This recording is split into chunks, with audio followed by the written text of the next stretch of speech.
बुलंदशहर में उत्तर प्रदेश के मुख्यमंत्री योगी आदित्यनाथ ने 574 करोड़ की परियोजनाओं का शिलान्यास और लोकार्पण किया। दो जगह बुलंदशहर में प्रोग्राम था। शिकारपुर में प्रबुद्ध जन सम्मेलन था, वहाँ प्रबुद्ध जनों को, छात्रों को संबोधित किया और विकास की गाथा को उन्हें सुनाया। उन्हें गारंटी दी कि आप आशीर्वाद दीजिए, हम आपको गारंटी सुरक्षा की देंगे।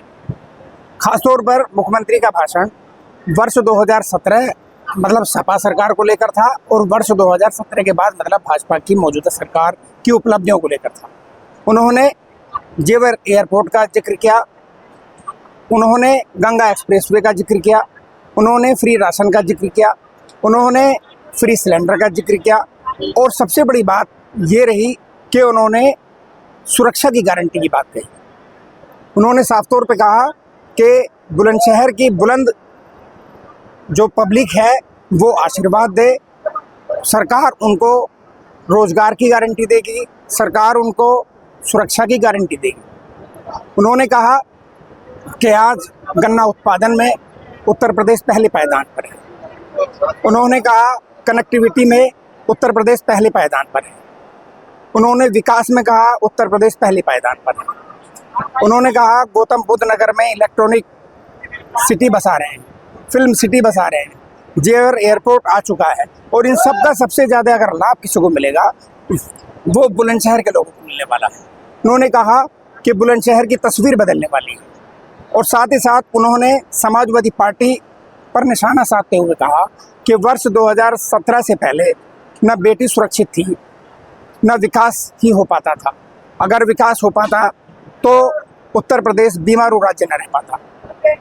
उन्होंने कहा कि आज उत्तर प्रदेश की विकास की रफ्तार इतनी है कि वो देश के टॉप 3 प्रदेशों में है, उसकी अर्थव्यवस्था टॉप 3 में शामिल हो गई। उत्तर प्रदेश के मुख्यमंत्री ने गन्ने की बात की, किसानों की बात की।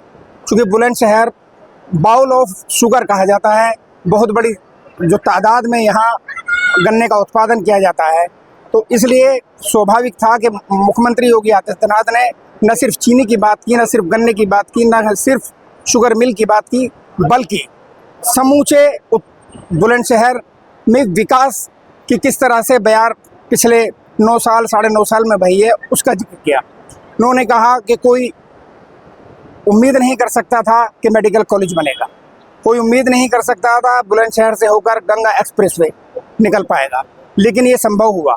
ये संभव हुआ आपके विश्वास से, आपके यकीन से। फिर उन्होंने दोहराया कि आप आशीर्वाद दीजिए। चूँकि ये पूर्ण रूप से एक सियासी सभा थी और सियासी सभा इस वजह से थी चूँकि आने वाले 6-7 महीनों में उत्तर प्रदेश में चुनाव होने वाले। इस लिहाज से उत्तर प्रदेश के मुख्यमंत्री ज़िले ज़िले जाकर के जनसभा को संबोधित कर रहे हैं, लोगों को संबोधित कर रहे हैं और वहाँ तमाम तरह की जो सौगात उन्होंने दी हैं, जो पिछले 9 साल में जिस तरह से उन्होंने पूरे प्रदेश के हर एक ज़िले में विकास की बयार को बहाया है, उसका जिक्र किया जा रहा है। तो आज उत्तर प्रदेश के बुलंदशहर में योगी आदित्यनाथ थे और 574 करोड़ की बुलंदशहर और सिकंदराबाद में परियोजनाओं को, 67 परियोजनाओं को उन्होंने शिलान्यास और लोकार्पण किया है। तो कुल मिलाकर 3 घंटे उत्तर प्रदेश के मुख्यमंत्री बुलंदशहर में रहे।